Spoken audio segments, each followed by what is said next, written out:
Hello दोस्तों, नमस्कार। स्वागत है आपका हमारे YouTube चैनल देवभूमि स्टडी पॉइंट में। आप सभी कैसे हैं मित्रों? मैं उम्मीद करता हूं आप सभी स्वस्थ होंगे, मस्त होंगे और आपकी स्टडी काफ़ी ज़्यादा अच्छी चल रही होगी। मित्रों, आप सभी का कनिष्ठ का एग्ज़ाम हुआ था तथा आप लोगों ने अभी तक एक अनुमानित नंबर आप लोगों के दिमाग में आपको पता चल गए होंगे कि मेरे कितने नंबर बन रहे हैं।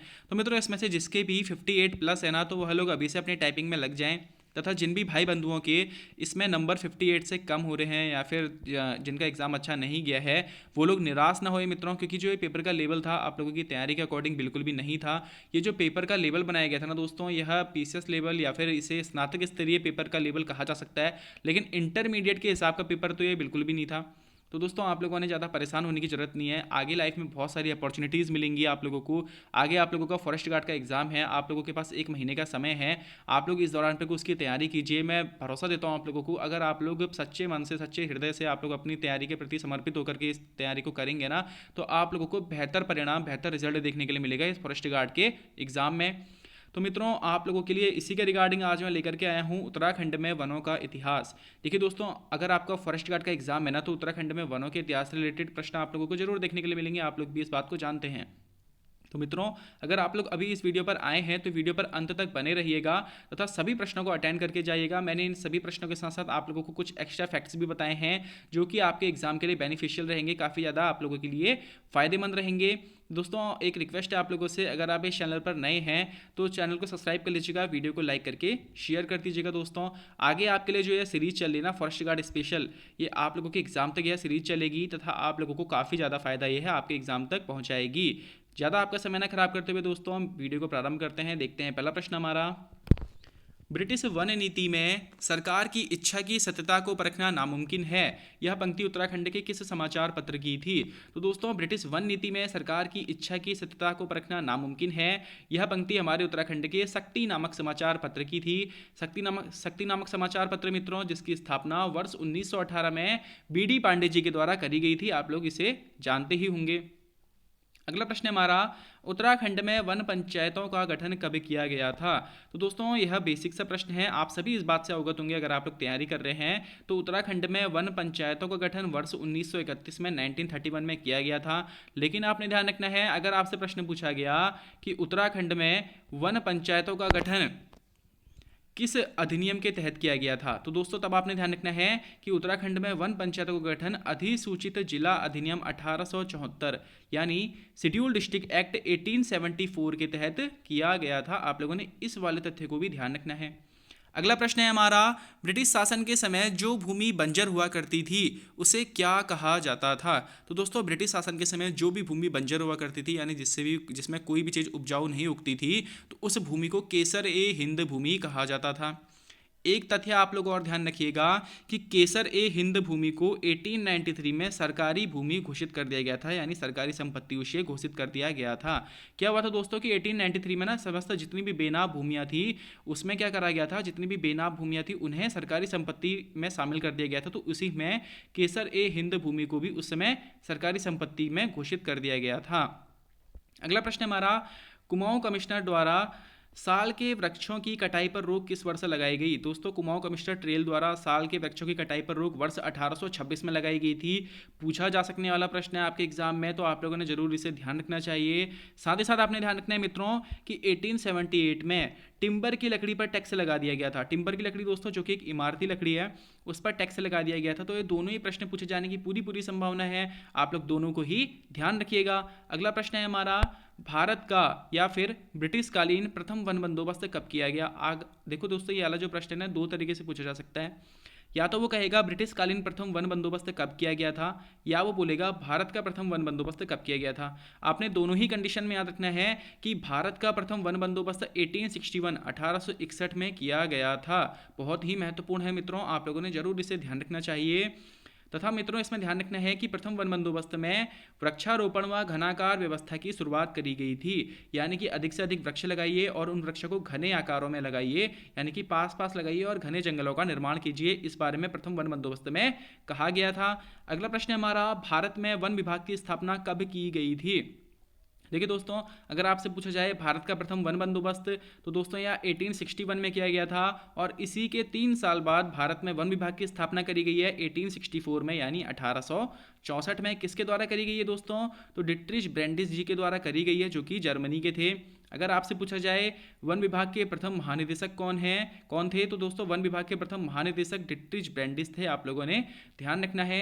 एक फैक्ट आप लोगों ने और ध्यान रखना है मित्रों कि डिट्रिच ब्रैंडिस को फादर ऑफ मॉडर्न फॉरेस्ट तथा फादर ऑफ फॉरेस्ट भी कहा जाता है। तो मित्रों आप लोगों ने इतने तथ्य इस प्रश्न से ध्यान रखने हैं। 3-4 जो ये फैक्ट्स हैं ना, यह चारों के चारों आप लोगों के लिए काफ़ी ज़्यादा महत्वपूर्ण रहेंगे। वीडियो पर आगे भी बने रहिएगा मित्रों, इसके बारे में मैं आगे आप लोगों को और भी तथ्य बताऊंगा। अगला प्रश्न हमारा, भारत का प्रथम वन कानून यानी प्रथम वन अधिनियम कब लाया गया? तो दोस्तों देखो, आप लोगों ने दोनों ही तरीके से याद रखना है कि भारत का प्रथम वन कानून कब लाया गया या फिर भारत का प्रथम वन अधिनियम कब आया था। तो दोस्तों भारत का प्रथम वन कानून 1865 में आया था। आप लोगों ने ध्यान रखना है।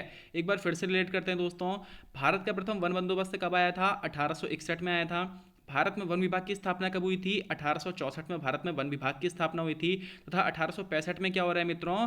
प्रथम वन अधिनियम लाया गया है और यह वन अधिनियम डिट्रिच ब्रैंडिस जी की सलाह पर लाया गया था। साथ ही साथ मित्रों इसी में क्या कराया गया था कि 1867 में इंपीरियल फॉरेस्ट सर्विस यानी आईएफएस को लागू करके इसकी परीक्षा कराई गई थी। तो अगर आपसे पूछा जाता है कि आईएफएस की परीक्षा सर्वप्रथम कब कराई गई थी, तो 1867 में 1867 में आईएफएस की परीक्षा करवाई गई थी। वह इन्हें ट्रेनिंग के लिए कहाँ भेजा गया था? तो फ्रांस व जर्मनी भेजा गया था। जो भी इसमें उत्तीर्ण छात्र थे, इन्हें ट्रेनिंग के लिए फ्रांस व जर्मनी भेजा गया था। आप लोगों ने दोनों ही चीज़ों को ध्यान रखना है कि आईएफएस की परीक्षा जो कराई गई थी मित्रों, वह 1867 में कराई गई थी। अगला प्रश्न हमारा, भारत के प्रथम वन महाविद्यालय की स्थापना कब व कहाँ हुई थी? तो दोस्तों भारत का प्रथम वन महाविद्यालय की स्थापना 1878 में देहरादून में हुई थी। जो भारत का प्रथम वन महाविद्यालय था दोस्तों, इसकी स्थापना उस समय फॉरेस्ट स्कूल ऑफ देहरादून नाम से हुई थी 1878 में देहरादून में। आप लोगों ने इतने तथ्य यहाँ से ध्यान रखने हैं। साथ ही साथ इसकी स्थापना किसके द्वारा करी गई थी? तो डिट्रिच ब्रैंडिस के द्वारा ही इसकी स्थापना भी करी गई थी। 1884 में दोस्तों इसका नाम इंपीरियल फॉरेस्ट स्कूल कर दिया गया था। आप लोगों ने इसको भी ध्यान रखना है। क्या हुआ है मित्रों? 1878 में इस प्रथम वन महाविद्यालय की स्थापना देहरादून में हुई है और किस नाम से हुई है? फॉरेस्ट स्कूल ऑफ देहरादून के नाम से 1878 में इसकी स्थापना हुई है। 1878 के बाद आपने ध्यान रखना है 1884 इसमें क्या करा गया? इसका नाम चेंज कर दिया गया और इंपीरियल फॉरेस्ट स्कूल इसका नाम कर दिया गया। तथा 1906 आपने तीसरी सन याद रखनी है, 1906 इसमें क्या करा गया था मित्रों? इसका नाम इंपीरियल फॉरेस्ट रिसर्च इंस्टीट्यूट कर दिया गया था। आप लोगों ने यहाँ से ध्यान रखना है कि इंपीरियल फॉरेस्ट रिसर्च इंस्टीट्यूट इसका नाम कब कर दिया गया था? तो 1906 से इसका नाम इंपीरियल फॉरेस्ट रिसर्च इंस्टीट्यूट कर दिया गया था। तथा इसी को आज़ादी के बाद हम इंडियन फॉरेस्ट रिसर्च इंस्टीट्यूट यानी एफआरआई भवन के नाम से भी जानते हैं। तो दोस्तों अगर आपसे कभी पूछा गया कि एफआरआई भवन की स्थापना कब करी गई थी, तब आपने 1878 नहीं बोलना है, क्योंकि दोस्तों उस समय वो स्कूल के तौर पर स्थापना हुई थी। इसकी फॉरेस्ट रिसर्च इंस्टीट्यूट के नाम पर तौर पर स्थापना दोस्तों 1906 से हुई थी। तो अगर आपसे पूछा जाएगा कि एफआरआई भवन की स्थापना कब हुई थी, तो 1906 में इसकी स्थापना हुई थी। आप लोगों ने ध्यान रखना है। अगला प्रश्न हमारा, किस वन अधिनियम के तहत वनों को 2 श्रेणियों में विभाजित कर दिया गया था?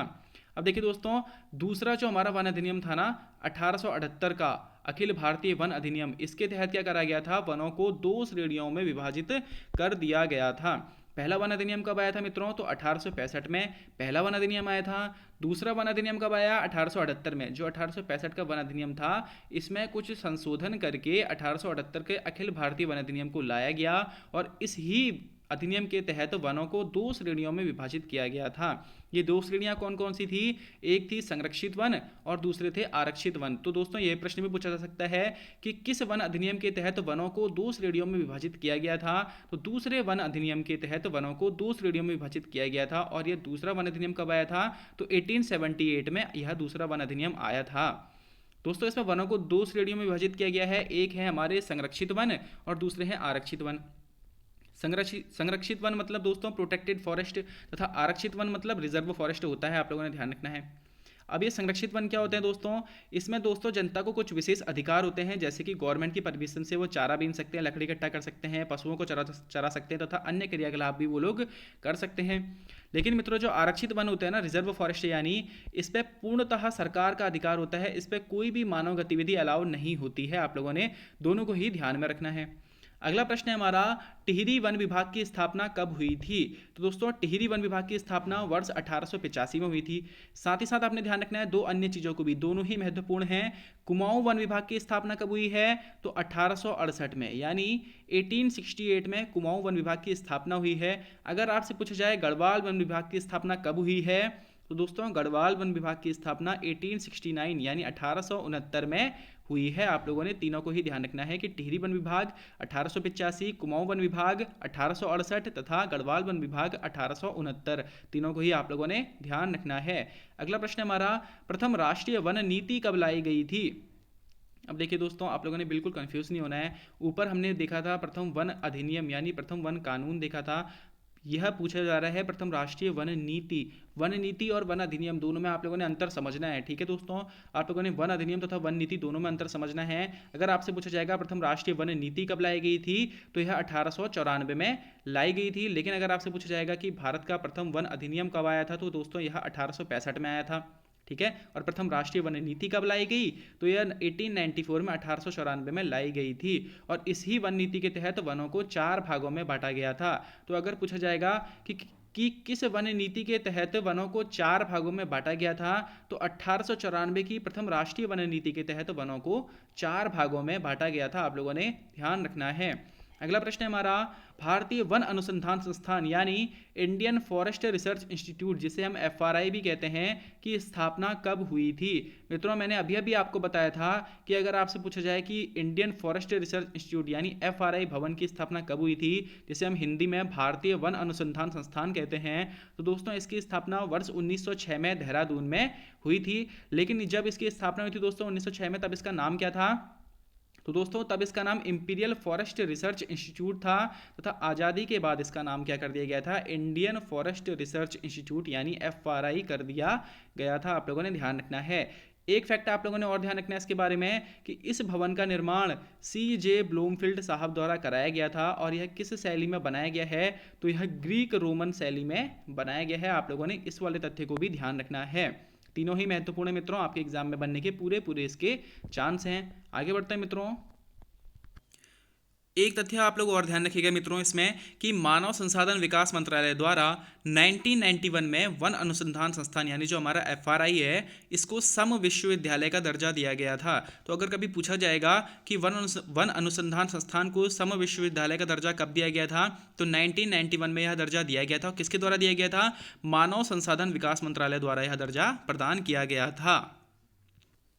अगला प्रश्न हमारा, फॉरेस्ट ग्रीवेंस कमेटी का गठन कब हुआ था। तो दोस्तों यह प्रश्न भी काफ़ी ज़्यादा बार पूछा जा चुका है हमारे एग्जाम में, आगे भी इसके बनने के चांस रहते हैं। तो दोस्तों फॉरेस्ट ग्रीवेंस कमेटी का गठन 13 अप्रैल 1921 को किया गया था। आप लोगों ने ध्यान रखना है, इसकी डेट भी आप लोगों ने ध्यान रखनी है। अक्सर क्या होता है, हम लोग सिर्फ इसकी ईयर याद रखते हैं यानी 1921 याद रखते हैं और वह डेट पूछ लेता है, तो तब हम लोगों को दिक्कत होने लग जाती है। तो आपने ध्यान रखना है मित्रों कि फॉरेस्ट ग्रीवेंस कमेटी का गठन 13 अप्रैल 1921 को हुआ था, तथा जो इसके अध्यक्ष थे वह कौन चुने गए थे, P विंडम इसके अध्यक्ष थे। इनके अध्यक्ष के बारे में भी प्रश्न पूछे जाते रहे हैं। एक चीज़ आपने और ध्यान रखनी है मित्रों कि फॉरेस्ट ग्रीवेंस कमेटी ने अपनी रिपोर्ट 28 अक्टूबर 1921 को 1921 को सौंपी थी। तो दोस्तों फॉरेस्ट ग्रीवेंस कमेटी का गठन कब हुआ है, 13 अप्रैल 1921 को इसका गठन हुआ है, तथा इसके अध्यक्ष P विंडम जी बनाए गए थे, तथा इस कमेटी ने अपनी रिपोर्ट 28 अक्टूबर 1921 को सौंपी थी। आप लोगों ने यहाँ से इतने तथ्य ध्यान रखने हैं। अगला प्रश्न है हमारा, टिहरी रियासत के खिलाफ किया गया तिलाड़ी रवाई आंदोलन कब हुआ था। तो दोस्तों टिहरी रियासत के खिलाफ किया गया तिलाड़ी रवाई आंदोलन यह 30 मई 1930 को हुआ था। आप लोगों ने ध्यान रखना है। क्या था ये दोस्तों आंदोलन, ऐसा हुआ था कि राजा नरेंद्र शाह के समय एक नया वन कानून लाया गया था। इसमें क्या था, इसमें कहा गया कि किसानों की भूमि को बिना अब वन भूमि में शामिल किया जा सकता है, यानी कि वनों की जो भूमि है इसमें किसानों की भूमि को भी शामिल किया जा सकता है।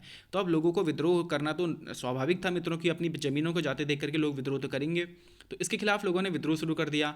सभी लोगों ने क्या करा, 30 मई 1930 को रवाई नामक स्थान पर आंदोलन करने लग गए।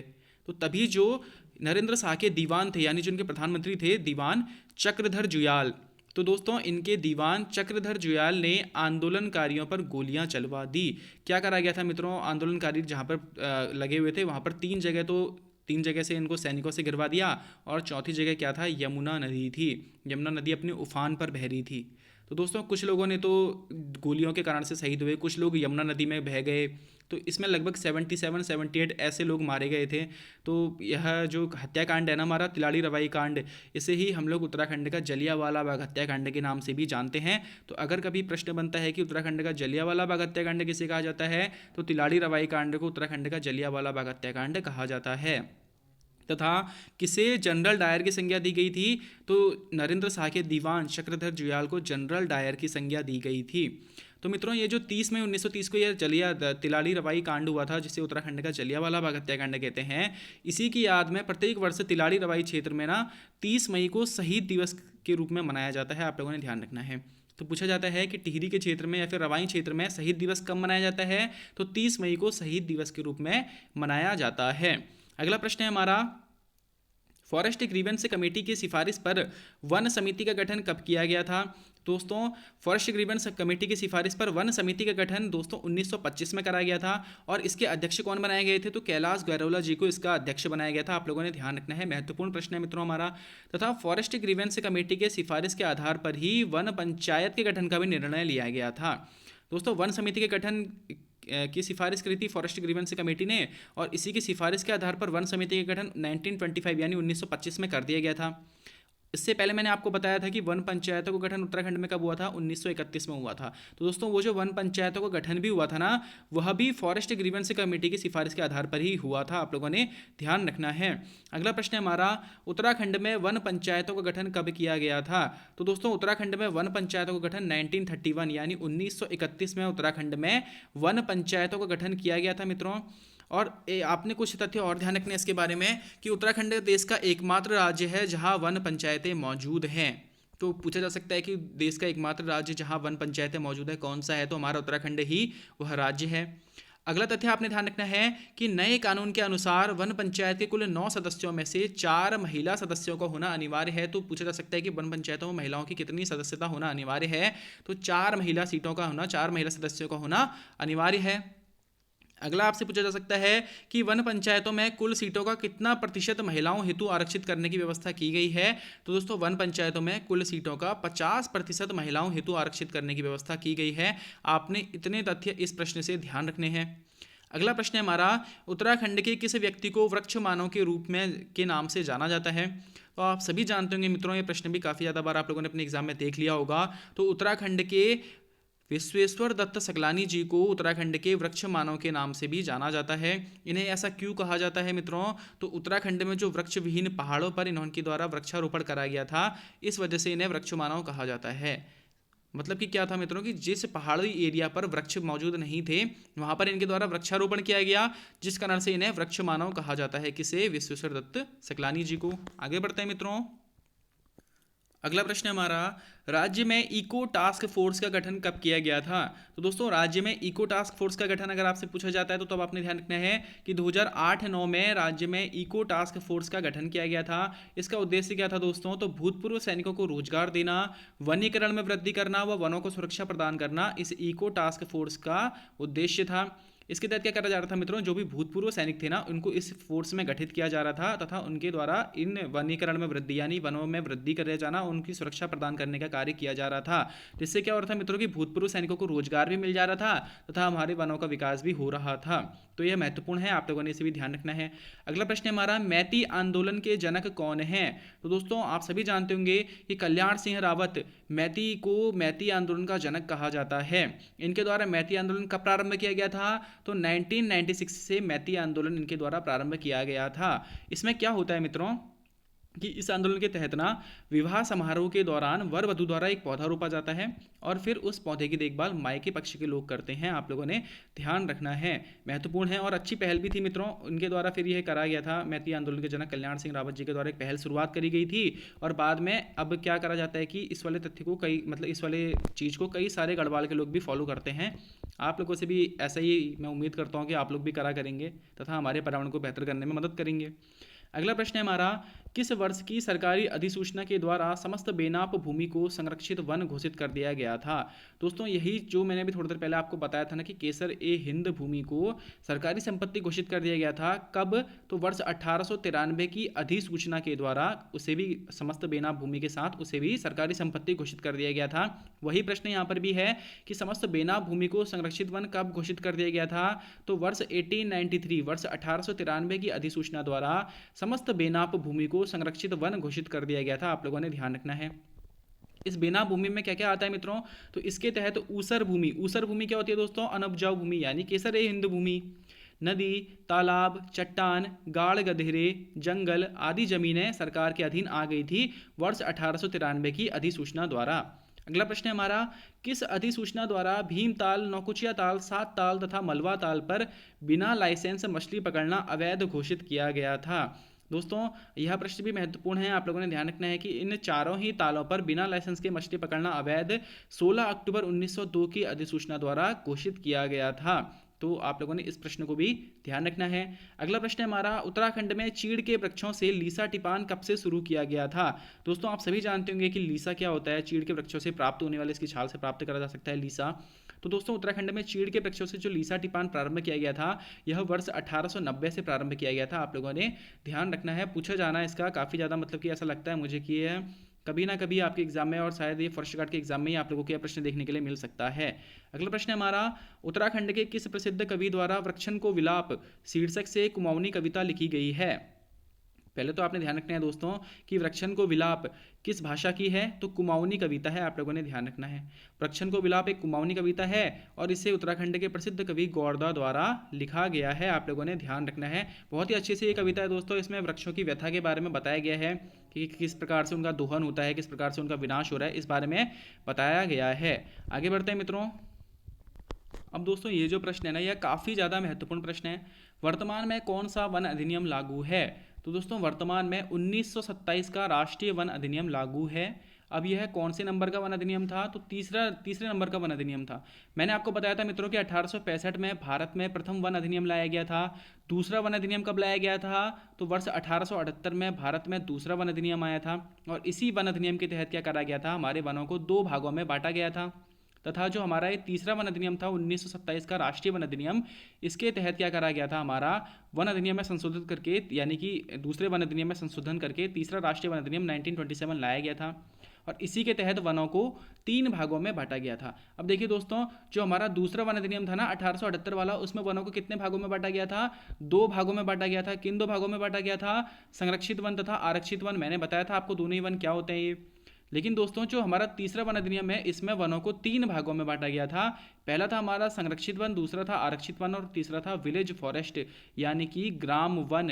आप लोगों ने ध्यान रखना है कि अगर आपसे पूछा जाता है कि वनों को 3 भागों में किस वन अधिनियम के तहत बांटा गया था, तो वनों को 3 भागों में भारत के तीसरे वन अधिनियम यानी कि 1927 के राष्ट्रीय वन अधिनियम के तहत वनों को 3 भागों में बांटा गया था।